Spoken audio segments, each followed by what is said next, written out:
Hai, jumpa lagi bersama saya Rara dalam podcast program JKN Mohong Buli dengan tema kali ini mengenal kanal pelayanan program JKN. Dan saat ini saya sedang bersama dengan koordinator frontliner, ada Kakak Cindy. Ya, halo Sobat JKN. Dan juga ada staf edukasi penanganan pengaduan, ada Kakak Wira. Hai Sobat JKN. Nah, bentar, cantikan saya hilang. Oh lanjut. Ya, oke. Sahabat JKN, masih banyak pertanyaan-pertanyaan di luar sana tentang masih perlukah sih kita ke kantor BPJS Kesehatan atau dengan canggihnya atau ada di genggamannya segala sesuatu itu kita dapat menggunakan HP atau gadget. Kita sudah bersama dengan narasumber kita. Oke, untuk pertanyaan pertama. Apa sih perbedaan utama antara layanan BPJS Kesehatan yang dilakukan secara online dan offline atau yang masih datang-datang di kantor baik itu? Oke. Siapa dulu nih? Sampai ini jawab. Kordi dulu dong. Oh ya sudah. Oke. Jadi ini sebenarnya kan tadi ada online sama offline.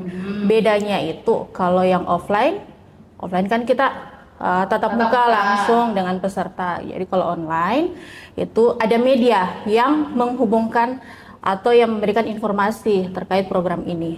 Nah, kalau untuk online juga itu biasanya media, maksudnya media di sini apa ya? Ada media Sobleng, media misalnya ada aplikasi atau ada kita juga ada program BPJS online itu lewat apa? Zoom. Kalau WA itu Pandawa. Oh ya. WA itu Pandawa. Terus juga apa ya? Nah, kalau offline itu kita ada tatap muka langsung lewat kantor cabang, kantor kabupaten, ada BPJS keliling, ada MPP gitu. Kalau MPP itu apa? Apa itu? MPP itu mall pelayanan publik. Jadi kayak ada di mall. Nggak juga, jadi nggak juga di mall. Jadi tidak di mall tempat belanja ya. Jadi maksudnya mall pelayanan publik itu jadi kayak ada satu daerah tuh satu tempat milik pemerintah. Nah di situ semua layanan publik. Jadi situ kumpul semua. Baik kayak ada dinas sosial, dukcapil. Jadi kalau peserta mau urus terkait misalnya yang untuk BPJS Kesehatan, ya. Itu kan awalnya kan bayi baru lahir, urus akta kelahiran dulu. Jadi ada dukcapilnya. Terus misalnya kalau butuh rekomendasi di situ ada dinas sosialnya. Nah, terakhirnya kan di BPJS Kesehatan. Jadi kumpulnya di situ. Itu maksudnya mall pelayanan publik. Oke, siap. Nah, ini berarti ada keuntungan menggunakan media online. Kalau misalnya memang kalau yang layani di mall pelayanan publik atau secara tatap muka itu langsung ada bertemu dengan petugas BPJS Kesehatan. Tapi itu tentu ada kelebihan dan kekurangan. Salah satunya yaitu mungkin sewa bentor kan mau ke tempat pelayanan publik itu. Nah, kalau misalnya keuntungan dari yang menggunakan secara online itu apa? Mungkin saya yang jawab ya. Jadi kalau untuk secara offline itu atau kita sebut dengan kanal tanpa tatap muka ya. Jadi kalau untuk kanal tanpa tatap muka itu kelebihannya kita lebih menghemat waktu. Jadi yang pertama misalnya kita di rumah nih, jadi bisa sambil dari handphonenya saja. Jadi tidak ada lagi tadi yang Kak Rara sebutkan bahwa harus perlu ke kantor, itu kan membutuhkan waktu, belum lagi ongkos dan sebagainya. Kalau yang secara non tatap muka, paling tidak kita hanya menyiapkan media. Entah itu misalnya data, kuota data atau handphone. Apalagi sekarang bertebaran. Betul. Bertebaran. Betul. Jadi keuntungannya lebih ke itu sih, lebih menghemat waktu, tenaga, dan otomatis pasti lebih efisien ya bagi kita.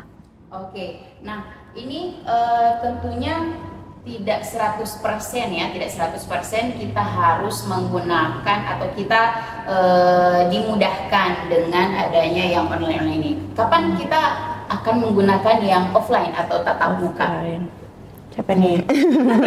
Boleh dulu. Oh iya, jadi kalau misalnya kapan sebenarnya waktu yang tepat untuk memanfaatkan kanal baik tatap muka maupun yang tanpa tatap muka. Jadi saya jelaskan dulu, sebaiknya kalau untuk yang langsung atau dengan tatap muka langsung itu mungkin pelayanan-pelayanan yang memang membutuhkan langsung eksekusi saat itu juga. Misalnya mungkin proses rekonsiliasi ya. Jadi misalnya Apa itu kalau membuat rekonsiliasi? ya, mungkin ada peserta sudah pernah terdaftar tapi sudah tidak aktif kartunya. Kemudian dia mau langsung aktif tanpa menunggu 14 hari. Itu boleh ada namanya proses rekon, atau kalau di Gorontalo sendiri kan kita sudah UHC ya. Jadi sudah Universal Health Coverage. Jadi jika ada suatu rekomendasi Dinsos dari Dinas Sosial itu bisa langsung ke kantor cabang. Itu sih sebenarnya kalau untuk perbedaan signifikannya antara untuk secara tatap muka. Kalau untuk non tatap muka itu sebenarnya hampir semuanya bisa dilayani melalui non tatap muka. Mungkin hanya kasus-kasus tertentu saja yang tadi saya sebutkan yang terkait rekon baru mungkin ke kantor cabang. Tapi selain daripada itu sepengetahuan saya semuanya sudah bisa melalui non tatap muka atau online. Sangat-sangat dimudahkan ya, misalnya dari 10 kasus atau 10 masalah yang ada di kita mengenai JKN ini, berarti sisa satu saja yang harus dilayani atau harus kita lakukan dengan cara offline, dan 9 itu semua ada di online. Atau juga bisa sebenarnya juga dari karakter masyarakatnya juga sih. Siapa tahu mungkin ada yang lebih nyaman ya mungkin berbicara langsung dengan bahasa daerah setempat.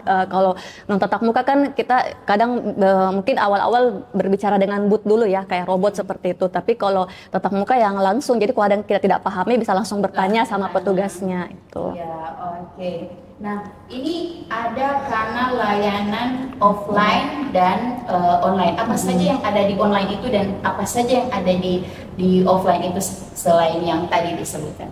Oke, jadi izin. Kalau untuk offline itu ya tadi kayak MPP, pelayanan di loket langsung di kantor cabang maupun di kantor kabupaten, BPJS keliling. Nah, kalau BPJS keliling itu kalau tadi kan MPP sudah saya jelaskan. Kalau BPJS keliling, kalau BPJS keliling itu kita dengan mobil. Jadi ada mobil sendiri, mobil customer service yang sendiri yang keliling, yang ronron. Jadi ke tempat-tempat pelayanan publik yang rame, ke kelurahan-kelurahan, ke satker. Kelurahan atau satker yang minta boleh? Boleh. Jadi kita kan biasanya nanti ada minta kontak PIC. Jadi kita kan sebenarnya biasanya kan turun sosialisasi. Jadi kita langsung tukar kontak di situ, kita minta kontak, sepakat misalnya nanti kalau ada waktu ataupun ada permintaan dari masyarakat untuk mau pelayanan atau mau kayak ada pelayanan administrasi yang masyarakatnya tidak mau datang ke kantor, nah itu bisa. Jadi bisa hubungi dari pihak kelurahan atau satuan kerja, bisa hubungi ke kami, petugas kami, nanti itu kita atur jadwal, kita turun. Akan meluncur ya. Bukan mobil JKN, mobil keliling, MCS, Mobile Customer Service. Oh iya, atau mobil ya. BPJS keliling lebih. Iya, kalau sekarang dia sudah jadi BPJS keliling. Jadi mobil itu. Jadi kita stay di tempat-tempat ramai biasanya. Nah, kalau yang di online? Kalau yang online itu ada Pandawa, Mobile JKN, BPJS online, ada lapor web BPJS Kesehatan, ada Care Center 165.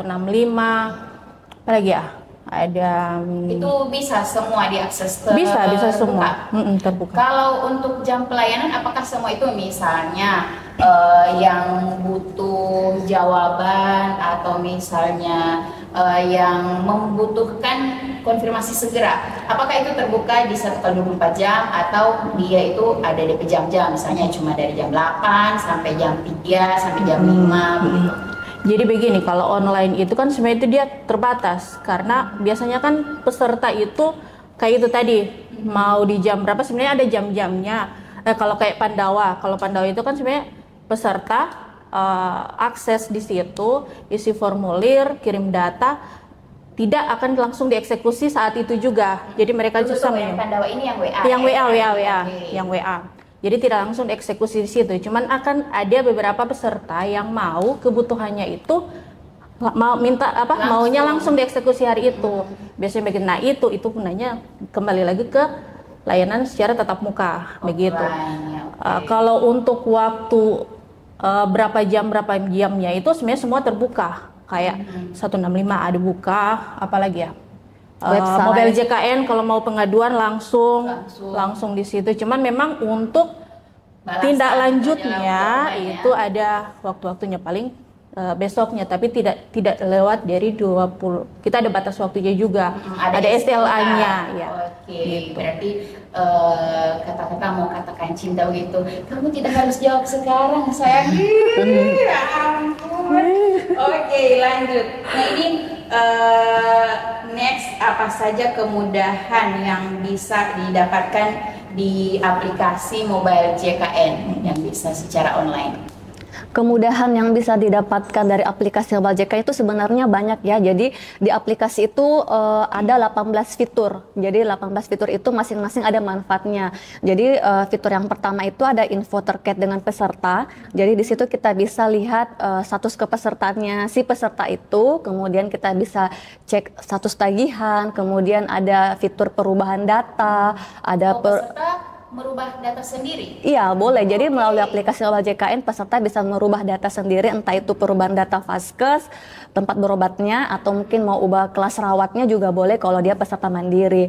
Kemudian ada fitur antrian online, jadi tidak perlu repot lagi harus ke vaskes untuk mengambil nomor antrian. Jadi bisa dari rumah dulu, diambil dari handphone Mobile JKN-nya, nanti bisa dia pantau nih, oh sekarang sudah antrian 5, saya antrian 7. Jadi dia sudah bisa memperkirakan kira-kira sudah bisa ke vaskesnya atau bagaimana. Kemudian ada fitur screening, kemudian ada fitur untuk melihat kartunya. Saat ini kan kita tidak lagi mencetak kartu ya, jadi bisa melalui aplikasi Mobile JKN.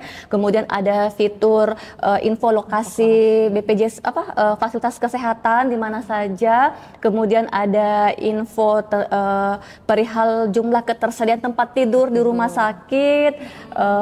Banyak sih, kurang lebih seperti itu. Mungkin ada yang mau tambahkan dari Kak Cindy? Ada juga jadi FAQ, apa ya FAQ bukan FAQ.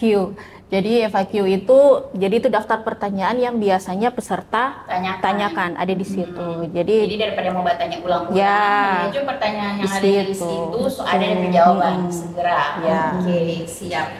Nah, ini kan tadi ada BPJS Online, ada Pandawa, Care Center, ada Mobile JKN. Dari banyak pilihan untuk yang bisa diakses secara online itu, mana yang lebih lengkap dari dorang semua ini? dari apa tadi? Dari BPJS Online, Pandawa, Care Center, atau Mobile JKN. Kalau mau lihat lengkap, sebenarnya semua kanal itu ada. Cuman biasanya kan peserta itu puasnya itu dilihat langsung, kontak langsung dengan petugas. Nah, ini kita kan ada BPJS Online.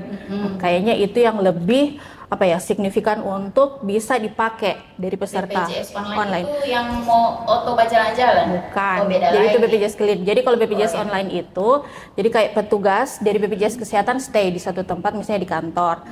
Ada satu tempat yang dimana peserta itu kumpul untuk pelayanannya sama dengan tatap muka di kantor cabang ataupun di kantor kabupaten ataupun kayak di BPJS keliling. Cuman bedanya itu dari media yang menghubungkan itu adalah Zoom. Jadi kita pakai media Zoom. Jadi misalnya di satuan kerja, misalnya di kelurahan, dia pakai laptop, pakai Zoom. Jadi kami petugas BPJS Kesehatan yang melayani atau frontliner itu yang melayani sama pakai laptop. Jadi lewat Zoom. Iya. Yes. Berarti dia sama dengan baku muka langsung, tapi di dalam media Zoom. Iya. Betul. Oke, jadi peserta boleh begitu. Jadi kalau misalnya suka baku pada langsung, tapi misalnya tinggal 5.000 misalnya terus tidak cukup PP, bisa menghubungi di kantor lurah begitu. Boleh, atau kita atur waktu. satuan kerja yang bisa memfasilitasi adanya layanan BPJS Online, BPJS Kesehatan Online, Okay. BPJS Kesehatan Online. Jadi itu Sobat JKN. Nah, ini masalah apa yang biasa timbul atau yang dikeluhkan oleh peserta itu saat menggunakan media online? Pasti yang pertama tidak ada data.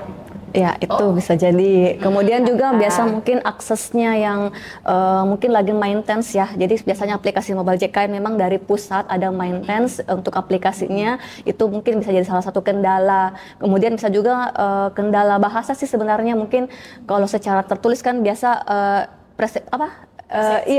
berbeda-beda begitu. Sedang kelompok WA misalnya orang bilang sebenarnya baik atau lembut, tapi dia baca Iya, betul. gitu. Akan diartikan lain sebenarnya. Iya, oke. Berarti lebih ke pemahaman atau Lihat lagi, pengertian masing-masing ya. Kalau peserta yang memang punya tingkat pemahaman tinggi dan cepat, ya.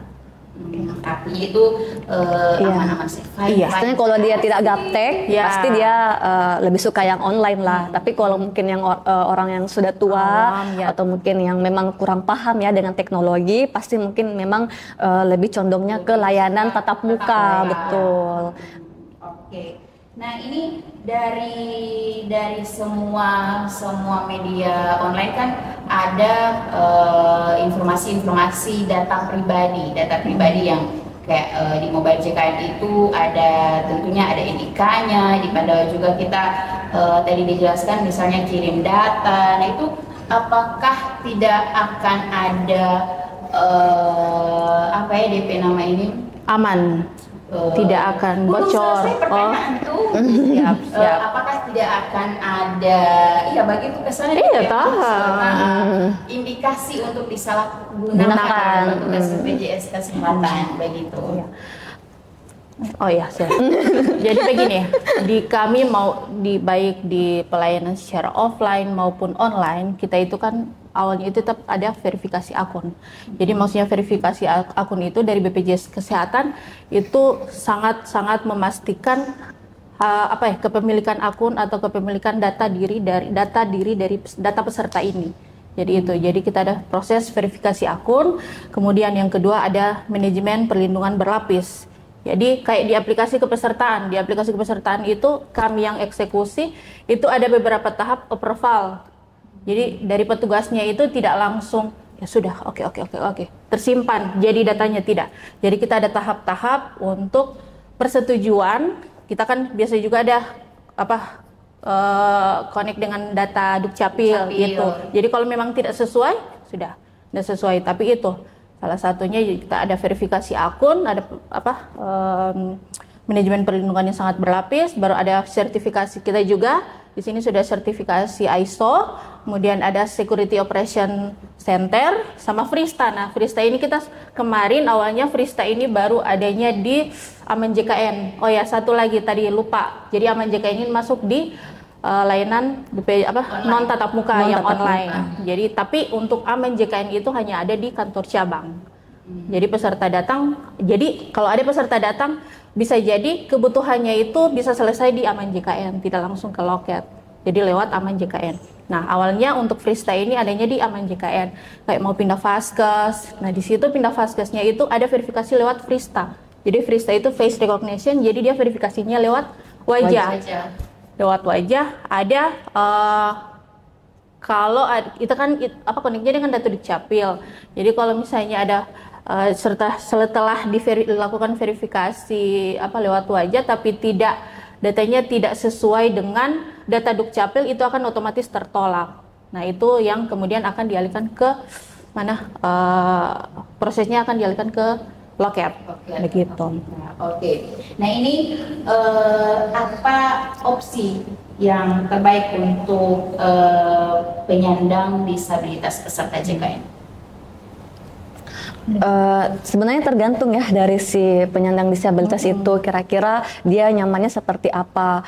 Toh juga kalau ke kantor cabang kami pun juga sudah sesuai dengan standar ada tata cara pelayanan untuk disabilitas. Jadi kami ada loket prioritas, kemudian kami pun juga untuk masuknya ke area layanan di loket itu juga ada memang khusus tersendiri untuk disabilitas. Jadi istilahnya di kantor cabang juga sudah memenuhi syarat untuk layanan disabilitas. Tapi kalau memang misalnya disabilitasnya tidak agak repot, misalnya mau ke kantor, ya boleh menggunakan layanan online. Jadi sebenarnya tergantung dari masing-masing individunya seperti itu. Nah ini yang terakhir di podcast ini, bagaimana dan sejauh apa usaha BPJS Kesehatan, khususnya BPJS Kesehatan cabang Gorontalo ini memberikan edukasi atau pemahaman kepada peserta mengenai manfaat dan cara penggunaan layanan online. Oh ya, jadi mungkin tadi sempat saya tambahkan ya bahwa untuk kanal layanan tatap muka kan tadi ada di kantor cabang, ada BPJS keliling, ada MPP. Nah, ada dua sebenarnya lagi. Jadi ada namanya di SIPP di Vaskes tingkat pertama, ada juga SIPP di fasilitas kesehatan tingkat lanjut. Jadi sebenarnya peserta yang misalnya ada kebutuhan, entah itu mau pengaduan atau permintaan, sebenarnya tidak perlu ke kantor. Jadi melalui dari fasilitas kesehatan pun juga sudah bisa diakses layanan BPJS Kesehatan. Kemudian untuk yang, mohon maaf tadi pertanyaannya apa? Upaya. Oh, upayanya. Jadi kalau upayanya, Tunggu, SIPP itu apa? SIP. ya, saluran informasi pemberian pengaduan. Pemberian pengaduan. Iya, jadi itu selain tatap muka. Ada di mobile JKN atau di Iya. aplikasi, dia juga ada di masing-masing fasilitas kesehatan. Betul, jadi di masing-masing fasilitas kesehatan kami siapkan aplikasi tersebut. Jadi peserta tidak perlu repot-repot lagi ke kantor. Jadi mereka bisa langsung menemui PIC yang memang di rumah sakit atau di FKTP-nya, di fasilitas kesehatan tingkat pertamanya untuk misalnya kalau ada data yang berbeda misalnya atau mau pengaduan itu juga boleh di situ. Nah, apa sih upayanya kami? Ya itu tadi kami mengupayakan supaya fasilitas kesehatan pun juga memanfaatkan secara maksimal aplikasi yang telah kami berikan, seperti itu sih. Mungkin ada tambahan dari Kak ada Cindy. tambahan sedikit. Jadi upaya itu kita kan sebenarnya dari dari bagian mutu layanan kepesertaan kita kan punya program pemberian informasi langsung.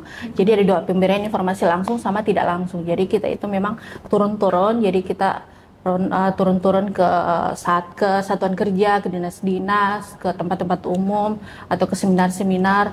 Nah, itu untuk memberikan informasi terkait program. Selain program, kanal-kanal layanan ini. Jadi selain kita memberikan informasi, di situ juga kita langsung memberikan edukasi terhadap penggunaan aplikasi ini. Jadi langsung kita melakukan demo.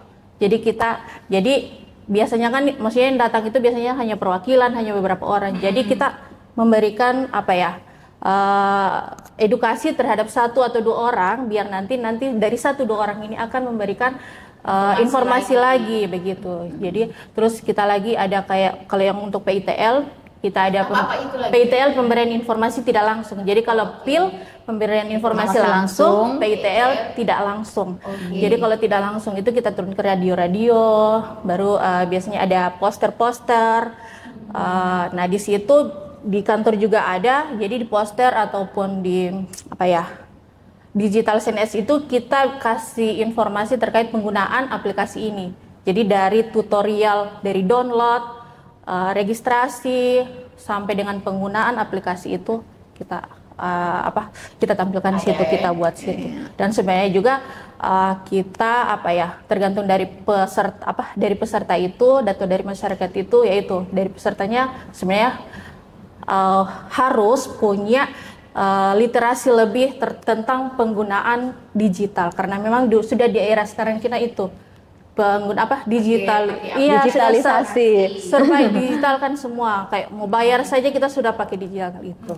Untuk layanan kesehatan juga kita sudah begitu. Berarti sebenarnya dari kesimpulannya orang mau terima kasih Pak Covid ya, karena dari Covid ini muncul itu. Iya, kalau itu Pandawa kan Pandawa itu lahir dari Covid. Muncul dari COVID ini, aplikasi-aplikasi ini. Tapi sebenarnya dari situ orang ambil DP hikmah yang mana orang bisa lebih maju, orang bisa lebih hemat, dari hemat waktu, hemat biaya, dan hemat segala-galanya. Tinggal kore-kore begini, datang barang kore-kore begini, orang bisa ambil antrian di rumah sakit. Toh kan itu lebih gampang untuk orang mau akses. Lebih praktis. Oke, ada lagi yang mau disampaikan? Ada yang terlewat mungkin? Atau sekucup? Kucup. Okay. Kucup bunga. Siap. Demikian mungkin Sobat JKN orang podcast hari ini. Mungkin orang mau lanjut besok lagi. Kalau misalnya Sobat JKN ada yang mau ditanyakan atau yang mau disarankan untuk orang bahas selanjutnya, boleh nanti komen di mana ini DP. Pokoknya komen di bawah ini, komen di kolom komentar. Orang akan membahas di sesi selanjutnya. Saya Rara, terima kasih. Bye bye. Bye bye. Terima kasih Kak Cindy, terima kasih Kak Laura.